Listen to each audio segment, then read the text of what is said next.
Hola, buenas. Hoy le hablaremos sobre los cromosomas y enfermedades. Para entrar en contexto a esto, vamos a hablar sobre su definición. Cada especie tiene su propio número característico de cromosomas.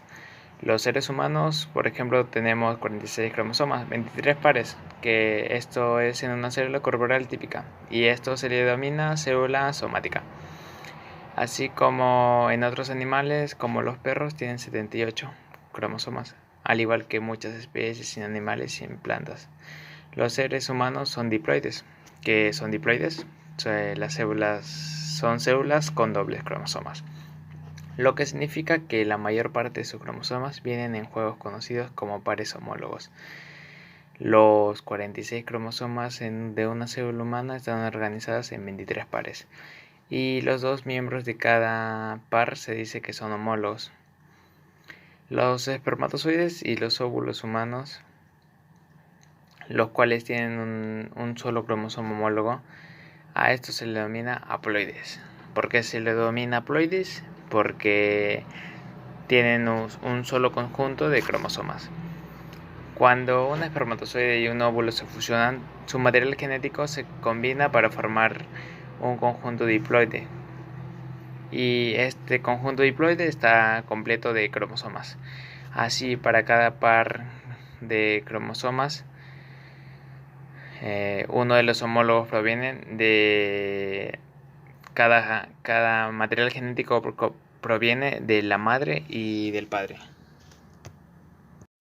Y los dos cromosomas es un par homólogo, son muy similares entre ellos y tienen el mismo tamaño y forma. Sobre todo, portan el mismo tipo de información genética, es decir, tienen los mismos genes en los mismos lugares. Sin embargo, no tienen necesariamente las mismas versiones de los genes. Eso es porque puede haber heredado dos versiones diferentes ya sea del gen de papá y de mamá. Los cromosomas sexuales, que son XY, determinan el sexo biológico de una persona, ya que si es XX sería su sexo biológico de una persona femenino, y si es XY especifica que es masculino. Estos cromosomas no son homólogos verdaderos y son una excepción a la regla de los mismos genes en los mismos lugares, aparte de regiones pequeñas de similitud necesarias durante la meiosis. Hay que saber que los cromosomas X y Y son distintos y portan genes diferentes. Los 44 cromosomas no sexuales en humanos se denominan autosomas. Ahora vamos a tratar otro tema, que es cromosomas y división celular. Bueno, a medida de que una célula se prepara para dividirse, debe hacer una copia de cada uno de sus cromosomas. Las dos copias de un cromosoma se llaman cromátidas hermanas. Las cromátidas hermanas son idénticas y están unidas una entre sí por las proteínas llamadas coecinas. La reunión entre las cromátidas hermanas es más fuerte en el centrómero, que este tema vamos a hablar ahora más adelante, que una región del ADN es importante para su separación durante las fases posteriores en la división celular. Mientras las cromátidas hermanas estén conectadas en el centrómero, estas se consideran como un cromosoma. Sin embargo, si se separan durante la división celular, cada uno se considera como un cromosoma diferente.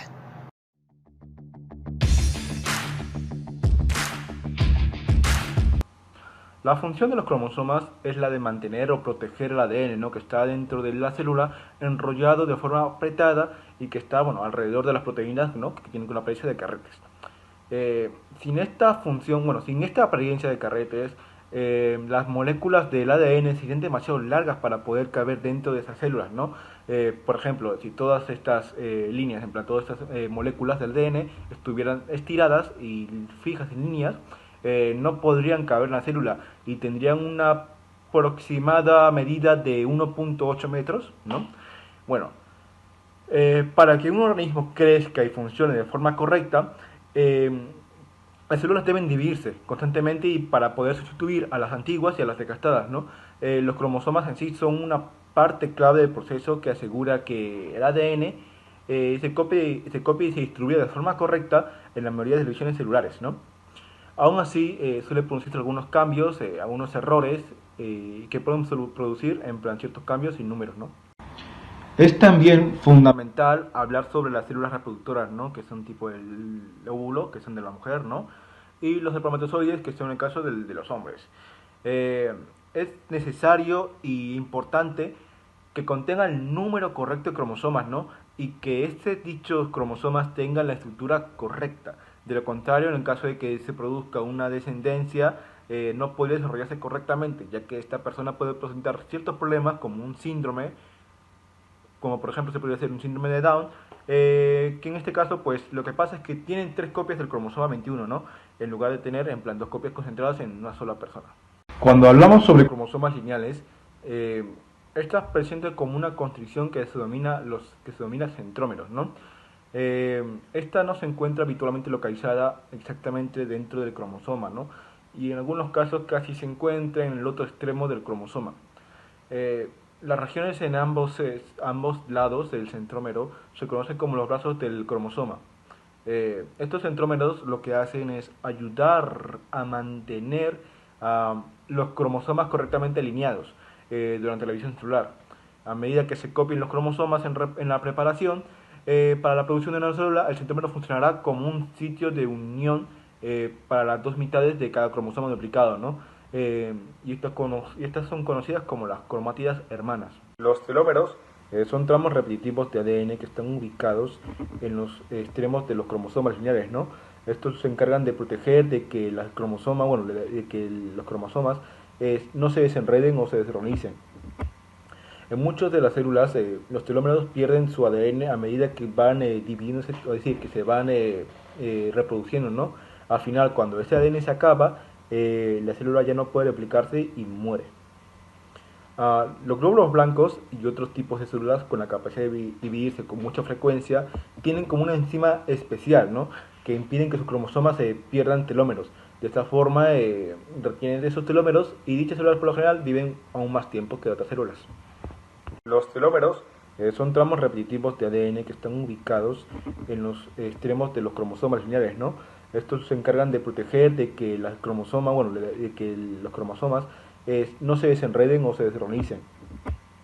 En muchas de las células, los telómeros pierden su ADN a medida que van dividiéndose, es decir, que se van reproduciendo, ¿no? Al final, cuando ese ADN se acaba, la célula ya no puede replicarse y muere.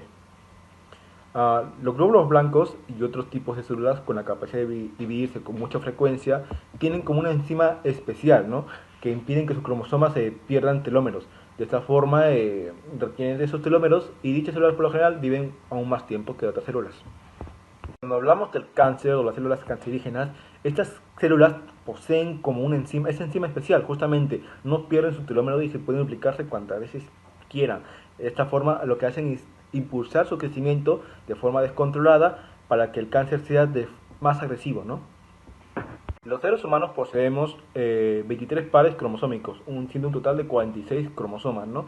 Estos se heredan mayormente en los organismos que tienen una reproducción sexual, ¿no? Se heredan como una copia de cromosoma de la madre y la otra el cromosoma del padre, ¿no? Esto explica por qué los niños al momento de nacer o cuando al momento crecen poseen ciertas características que son parecidas a los padres, ¿no? Los científicos que estudiaban los cromosomas y las células, bueno, bajo un microscopio, supieron más o menos cosas sobre ello, ¿no? A partir de finales del siglo XIX. No obstante, no sabían mucho, no tenían una cierta claridad en sus afirmaciones, ¿no? Cuando realmente empezó a conocerse el cromosoma fue a partir del siglo XX, en el cual los estudios vanguardistas tipo el de Thomas Hunt Morgan, este mismo restableció la relación entre los cromosomas y los rasgos hereditarios, ¿no? Al demostrar que el cromosoma X está relacionado con el sexo y el color de los ojos en las moscas de la fruta, ¿no? Bueno, ahora daré paso a mi compañero, ya que este explicará las enfermedades que están relacionadas con cada uno de los cromosomas. Continuando la exposición, tenemos las enfermedades asociadas a los cromosomas. Sabemos que hay una multitud de enfermedades asociadas a estas, como el cromosoma 1, que vendría viniendo el melanoma maligno, que es el cáncer de la piel o el cáncer de próstata. También tenemos la glaucoma, que es el aumento de presión intraocular por falta de drenaje del humor acuoso, que si no se corrige a tiempo puede producir ceguera. También tenemos la enfermedad de Gaucher, que es una enfermedad hereditaria que provoca una insuficiencia de una enzima que provoca la acumulación de una sustancia grasa. En consiguiente tenemos el cromosoma 2, que vendría a ser este, y como enfermedad tenemos el temblor esencial, que es un desorden neurológico que causa involuntariamente el temblor entre las manos y las piernas debido a una conexión anormal entre las áreas del cerebro. Como siguiente tenemos el cromosoma 3. Y como enfermedades tenemos el cáncer de pulmón microcítico y la enfermedad de von Hippel-Lindau, que es el crecimiento anormal de los vasos sanguíneos. Como consiguiente tenemos el cromosoma 4. En esta tenemos la enfermedad de Huntington, el Parkinson, que es una enfermedad neurológica que se caracteriza por la rigidez muscular, dificultades para andar y alteraciones en la coordinación de movimientos. También tenemos la enfermedad poliquística de riñón, que es una enfermedad genética que se caracteriza por el crecimiento de numerosos quistes llenos de líquido en los riñones. Los quistes pueden disminuir la función del riñón y llevar a la insuficiencia renal. Como siguiente tenemos el cromosoma 5. Como enfermedad tenemos el carcinoma de endometrio, que en países desarrollados es el tumor genital invasor más frecuente. También tenemos la atrofia muscular espinal, que es del grupo de enfermedades hereditarias que provocan degeneración y debilidad muscular progresiva y que finalmente llevan a la muerte. Por ejemplo, tenemos el cromosoma 6. La enfermedad vendría a ser la dislexia, que es la incapacidad de algunas personas para leer y escribir correctamente, sin tener por otro lado una deficiencia intelectual, motriz, visual o en cualquier otro ámbito que explique mejor dicho trastorno. También tenemos la diabetes y la esquizofrenia, que es un trastorno fundamental de la personalidad con distorsión del pensamiento. Como siguiente ejemplo tenemos al cromosoma 7, que vendría a ser este, y la enfermedad vendría a ser la fibrosis quística, que es una enfermedad hereditaria que afecta principalmente a la respiración y a la digestión. También tenemos a la diabetes y también por consiguiente a la obesidad severa. Y como último ejemplo tenemos al cromosoma 8, que vendría a ser este. Y la enfermedad vendría a ser el linfoma de Burkitt, que es un tumor sólido de linfocitos B caracterizado por células pequeñas, no hendidas de apariencia uniforme. Se clasifica como un linfoma LNH de alto grado y uno de mayor velocidad de crecimiento. Incluso puede llegar a duplicarse cada 24 horas. También tenemos la anemia hemolítica, que es un trastorno en el cual los glóbulos rojos se destruyen más rápido de lo que la médula ósea puede producirlos.